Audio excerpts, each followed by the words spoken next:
The White Sox are now into May on the season and sitting at 13-19, so no surprise hot start to the year, which is good because I was I was really hoping that we were not going to end up in a situation where we got off to a hot start, ended up being competitive, and had to make a weird decision towards the trade deadline. Making it very simple, this is a team that should not be sticking with the pieces that are on hand. And with that being said, we do have a few things to go over. The first one being we have made some changes to the bullpen. I was trying out a bullpen setup where we had two setup guys because I saw a post in Operation Sports about apparently if you put guys in certain spots based on their overalls and handedness, that the AI will actually use them correctly instead of just being like, we're going to throw the long reliever every single day. But it was not working out through the first month of the season. It just, the numbers I was seeing in innings pitched was not looking like it was working, so I just decided to go back to what I normally do. So Jimmy Lambert is now the long reliever, Crochet's the only setup man, and Keenan Middleton is the odd man out as he goes down to AAA. And that means that we called up another bat to be on the team to get an extra bat up there instead of the extra arm, and that is Guillermo Heredia, who we actually signed like a week into the season. He's been in Charlotte AAA this whole time, and he has now been called up to the big leagues here. And then a quick statistics update. The only player on basically the entire team hitting and pitching who has had any sort of good start to this season has been Eloy Jimenez, who has an 8.96 OPS and 122 ABs so far here this year. Our White Sox are hitting the road here as they head out to a National League foe at Great American Ballpark here in Cincinnati. It is the Reds playing host, the 17-15 Reds, against the 13-19 Chicago White Sox. Graham Ashcraft getting his 7th start of the season. He's the chucker for the Reds on the day. Take a look at the White Sox order he'll be facing, listed 1-9, as well as the starter for the Chi Sox on the day. It is Lance Lynn making his 7th start here in 2023. We're going to start things off. First, we're going to take a look at the lineup, obviously, 1-9 for the Reds, and then we're going to start things off bottom half of the second. Joey Votto comes up, and he is going to hit a ball to left center field. This one's going to get down into the gap, up against the wall. Robert gets to it pretty quickly, and Votto has himself a leadoff double. Then it brings up Jake Fraley, the man they call Rake Fraley, as he goes right up the middle, and Votto's going to hold up at third base, though, as now it's runners on the corners here for Cincinnati, and then Spencer Steer pokes one out to right field. That drives in a run as the Reds strike first and go up 1-0 in this game. So first and second, still nobody out, but Lance Lynn's going to turn a double play himself. So runner on third now, with 2 outs, brings up De La Cruz, hits a ground ball to Remillard, makes a good play on it, but De La Cruz does what De La Cruz does, beats it out for the infield single, and it's a 2-0 Reds lead. Move things on top of the third. Andrew Benintendi gets plunked there right on the shin, so he'll take his base with 2 outs, brings up Luis Robert, who chops one up the middle. Diving glove of McClain cannot field it, and it's now first and second with 2 outs for Cincinnati. Brings up Eloy Jimenez. He's going to chop one over to third base, and that would be the end of the inning. Nothing going there for the end of the top of the inning, I should say, is nothing going for the White Sox bats. Move things on, bottom of the third, Lance Lynn, ball 4 to Jonathan India. He'll take his base, brings up Tyler Stevenson. The catcher pokes one past the diving glove of Berger at third base. So first and second here for the Reds with 1 out. Brings up Joey Votto as he tattoos one to deep left center field. Robert going back. He can kiss that one goodbye. Joey Votto, a 3-run blast for the Reds. His 6th of the season makes it a 5-0 lead here for Cincinnati. Aaron Bummer would enter the game in the 5th inning for the White Sox. 1 out, full count to Jake Fraley. He's going to poke one out to left field, as that's a 1-out single for the Reds. And then it brings up Spencer Steer, who's going to get one through the right side of the infield, so back-to-back singles here, as that Rayleigh's going to go first to third, as well as the throw is not in time, so runners on the corners. Brings up TJ Friedel, pop-up. Anderson's there to put that one away. And then 2 down brings up De La Cruz. Going to get jammed on the hands, but he is somehow taking that pitch into the corner. That's going to be a double. It's going to score 1 run. Here comes the second. 2 runs come in on the De La Cruz double. It's a 7-0 lead for Cincinnati. Jimenez continuing his trend of being the only good bat on this team so far, as he gets the White Sox on the board with a solo shot here in the 6th inning. 7-1 would make it the score there, and that would end up being your final. Jimenez 7th home run. 7-1 is the final, like I said. Joey Votto, player of the game, 2 for 3. Had a home run and a double. 14 hits for the Reds on the day, only 7 for the White Sox, as this offense continues to sputter early on in this season. Before we move on to the next game, there are a couple things to go over, and those things are some injuries here, as Davis Martin is going to be hitting the IL with a shoulder strain. He's going to be on the 15-day IL. And then also, Luis Roberts is going to be finding himself on the IL as well with a finger contusion and taking their places on the roster while they are out for the short period of time, hopefully. Sean Burke, the Massachusetts man, pitched at Maryland in college, coming up from AAA Charlotte.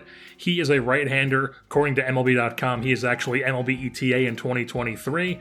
So I feel like it makes sense to call him up here. Basically, the only guy who stands out to me as somebody who I would want to see what we've got in him at AAA right now for us. So Sean Burke, coming up from AAA, he was pretty good down there in 33 innings, a 2 ERA and a 2 FIP. And then the bat that's coming up from AAA Charlotte is going to be Adam Hazley. He was fine in AAA. You know, the numbers don't really stand out. His ratings don't really stand out.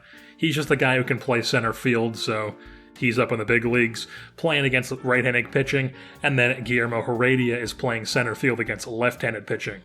The Sox hitting the road once again here, but this time to an AL Central foe, as it is Kauffman Stadium here in Kansas City, home of the Royals. 2 bottom feeders in this AL Central division taking on each other, as on the hill for the Royals on the day is going to be the right-hander Jordan Lyles. Take a look at the lineup the right-hander will be facing, listed 1-9 on the day, as well as the starter for the White Sox on the day. It is Michael Kopech, making his 8th start of the season. And then take a look at the Royals order he'll be facing, listed 1-9. We'll start things off in the bottom of the first with Vinny Pasquantino. Spits on ball 4, shows off that some of that great plate discipline that he has as he draws himself a 2-out walk. Brings up Bobby Witt Jr. as he spits on ball 4 as well, and Kopech finding some control issues here early on already. And then it brings up 3-2. This time Michael Massey hits a deep fly ball, or not really a deep fly ball, just a pop up to right field, as Sheets does put it away, and then nothing going in the bottom of the first. Top of the second, whopper, there's Big Bopper. Jake Burger takes a 1-0 pitch into the left field bullpen there.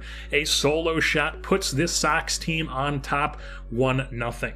We move things on bottom 2 now. Drew Waters, or people from my parts of the woods would say, Wooders, hits one to right center field. That's going to be a 2-out, or a leadoff double, I should say. And then it brings up MJ Melendez, who pops one into right center field. Sheets going to put it away, but Waters is going to tag it from second base to get himself 90 feet away from scoring. Brings up Kyle Isbell. He's going to chop one over to the infield in. Moncada makes the play for 2 down. And then it's going to bring up Nate Eaton, as he grounds one through the infield. And it's now a tie ball game here in Kansas City. Move things on top of the third here. Adam Hazley taking a high fastball and punching it at the center field. That's going to land in front for a base knock to lead off the inning. Then it brings up Moncada. He spits on ball 4, so first and second here for Chicago. Brings up Benintendi. He's going to hit one into center field, and then Hazley is going to score from second base. So the White Sox reclaim their lead. It's now a 2-1 ball game here. Next batter up is Andrew Vaughn, and he's going to take a 1-1 pitch at the shortstop. That's a 6-4-3 double play, so runner on third now with 2 outs here for the White Sox. Brings up Eloy Jimenez as he's going to rip one past the diving glove of the third baseman, and it's now a 3-1 ball game here. Top 4 now, Jake Burger, ground ball, diving stop by Bobby Witt Jr., but he's not going to have a play as Jake Burger, of all people, gets an infield single. Then it brings up Tim Anderson here, ground ball up the middle, behind the back flip by Michael Garcia. Take another look at this one. Beautiful 4-6-3 double play. what can you say? Look at this behind-the-back flip to get the whole thing started. Bobby Witt showing off the arm as well. Beautiful play there from the Royals. Move things on to the top of the 5th now, where Andrew Benintendi hits a missile right at shortstop, and Bobby Witt, with the cat-like reflexes, puts it away. Move things on, bottom 5 now, runner on first. Tim Anderson, 6-4-3 double play. White Sox, with their poor defense, managing to turn a double play there to get out of the inning. Move things on bottom 6 now as Michael Kopech had things rolling after the little shaky inning there in the first where he walked a few guys but didn't give up any runs here as he strikes out Bobby Witt and then gets a Michael Massey ground out there to end the inning. Move things on top 7 now. It's Amir Garrett, the left-hander, coming on for the Royals. And Guillermo Heredia coming on to pinch hit for Hazley to face the left-hander. And Heredia immediately delivers left center field, this one going gapping. That's going to get up against the wall. Heredia's got some decent speed, so he's got himself on second base to lead off the inning. Next batter up, Moncada punches an inside fastball, bloops in front of the center fielder. Heredia scores from second base. It's now a 4-1 lead for Chicago. Then it brings up Andrew Vaughn, checks his swing. He did not go around, so he spits on ball 4. He'll take his base. First and second here. 1 out brings up Eloy Jimenez. Little chopper down the third baseline. That's going to be an infield single, and it's also going to be a throw into right field, so another run is going to come in. It's now a 5-1 lead here for the White Sox as Garrett's throw there just sails into the outfield. Nick Whitgren now comes on, facing Gavin Sheets. He punches one, I should say, out to center field. That's going to be caught by Waters. Another run is going to tag up and not come in because Jimenez also tags. They smartly go to third to get him, so it's only a 5-1 game. And then it's the top of the 8th now. Jake Berger, big fly. His second of the game makes it a 6-1 ball game. Then later in the inning, Guillermo Heredia comes the dish for a second AB with 2 outs, and he's going to muscle one out to right field. That lands in front of the fielder, so he's on first base. He's going to go and swipe second base as well to get himself into scoring position, because why not? And then Yoan Moncada delivers with a nice piece of hitting into right center field. That's going to drive in Heredia. It's now a 7-1 ball game. Another 7-1 final score here. This time flip side as the White Sox win this one 7-1. They get a win over the lowly Royals here, a battle of 2 cellar dwellers in the AL Central. Jake Berger obviously gets player of the game honors. He went 3 for 3 on the day. Heredia goes 2 for 2 after he comes in to pinch hit. Moncada goes 2 for 4. 14 hits for the White Sox. Could this possibly be the start of a little bit of a showing here from the offense? Offense very, very not great here to start the season, but basically that was their only good showing so far here. And then Kopech, despite walking 4 guys, only gave up 2 hits and 3 strikeouts, 1 earned run in 6 innings. So solid start on the day for Kopech. And we are now into mid-May here in the 2023 campaign. Davis Martin is actually back from his shoulder strain, but we're going to be sticking with Sean Burke in the rotation, as I've been more impressed with him than I was with Davis Martin. So Martin, he's going down to AAA Charlotte. Sean Burke is going to remain in the rotation. Luis Robert also back from his injury. He's going to be playing center field for us against right-handed pitching, and then he's going to be playing right field for us against left-handed pitching, as Guillermo Heredia is going to stick in the lineup against lefties. Hoping Luis Robert can get the bat going here, because before he went down with that injury, he was not getting off to the hottest of starts here in 2023. How about some more road tripping here for the Sox? Another AL Central matchup here in Cleveland, as the White Sox are going to be taking on the Guardians here at Progressive Field. The AL Central leading Guardians, I should say. They're going to be throwing Gavin Williams on the day, making his 10th start here of 2023. Take a look at the White Sox order he'll be facing, listed 1-9, as well as the chucker on the day for the White Sox will be Dylan Cease, making his 11th start here in 2023. Looking to hopefully turn things around, because he is another guy on this team who has been struggling so far. And in the bottom of the first, what better way to get it started than getting Jose Ramirez to ground into an inning-ending double play. Top of the second here, well, Whopper, there's Big Bopper. Another home run for Jake Berger, as he's got himself a bit of a power surge here. A bunch of solo shots, but still counts, as it puts the White Sox up 1-0 there in this game. And then in the top of the third, Tim Anderson comes out. He's going out to right center field. That one's gone too. Another solo shot here for this White Sox team. They're up 2-0 here early on in this ball game. Move things on. Bottom of the third here, Dylan Cease cannot find the strike zone against Steven Kwan. Spits on that. He'll take his base. Brings up Miles Straw, and he's going to ground one over to second base. Moncada steps in the bag, throws to first. A 4-3 double play to end the inning. Move things on. Top four now. Another walk with one out here by Cease as Jimenez spits on that one. Now it's 2 outs, runner on first, brings up Josh Bell, and he's going to rip one back up the middle there for the Guardians. So it's first and second here with 2 outs. That is now going to bring up David Fry, who's going to hit a little dribbler down the third baseline, and Jake Berger fields and actually shows off the arm. Somehow makes a good play there, despite being not a good fielder. And we move things on. Top of the fifth, Andrew Vaughn, line shot left field, Steven Kwan, the Oregon State man. Look at this, laying out, full extension, beautiful catch to rob Vaughn of extra bases. So Kwan makes the catch there. We move things on, bottom of the fifth, and then he comes up to the plate and spits on another ball. So he takes another walk in this game here with 2 outs, and then Straw comes up, grounds one at the second base, only 2 outs, so he's just going to be thrown over to first. Still a 2-0 lead. Bot 6 now. Cease strikes at Rosario. Actually a solid day on the hill for Dylan Cease despite the walks. He goes 6 scoreless on the day, and then Eli Morgan comes on at the top of the 7th for the Guardians. With 1 out, it's Gavin Sheets at the dish. He rips one into right field, pulls that for a single with 1 out, so he'll take his base. Next batter up is Jake Berger, chops one up the middle. That's going to be another single, so first and second as 2 different first basemen are on base for the White Sox, and Guillermo Heredia is going to come on to pinch run for Sheets. At second base, brings up Vaughn, another first baseman, who cracks one into center field, and Heredia with the extra speed is going to score from second base.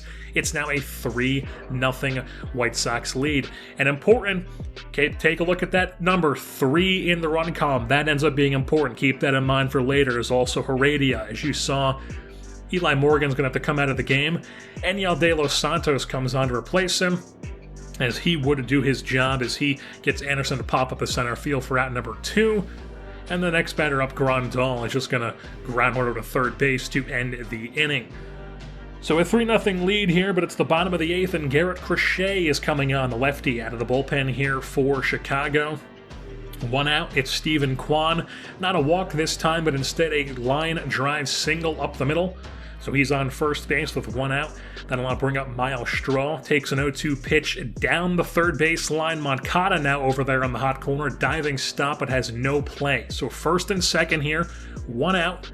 3-1 count. Spits on ball 4 as Jose Ramirez. Bases are now drunk here for Cleveland. Brings up Andres Jimenez. He's going out to left center field. This one's going to get down into the gap, but it's Guillermo Heredia, the man who came in, playing center field now. Gets to it quickly. 2 runs come in, not the third. Ramirez gunned at the plate thanks to the quick reflexes of Heredia and getting into the cutoff man. Kendall Graveman now comes on looking for the 2-inning save. 2 outs, runner on second. Rosario flicks one out to first base. Vaughn Field steps in the bag. That's the end of the 8th. We move things on. Bottom of the 9th, David Fry, left center field. He's going gap in here. Off the wall, Heredia gets to it, gets it into the cutoff man. It's going to be a double. 1 out, though. Brings up Bo Naylor. Soft pop-up into left field.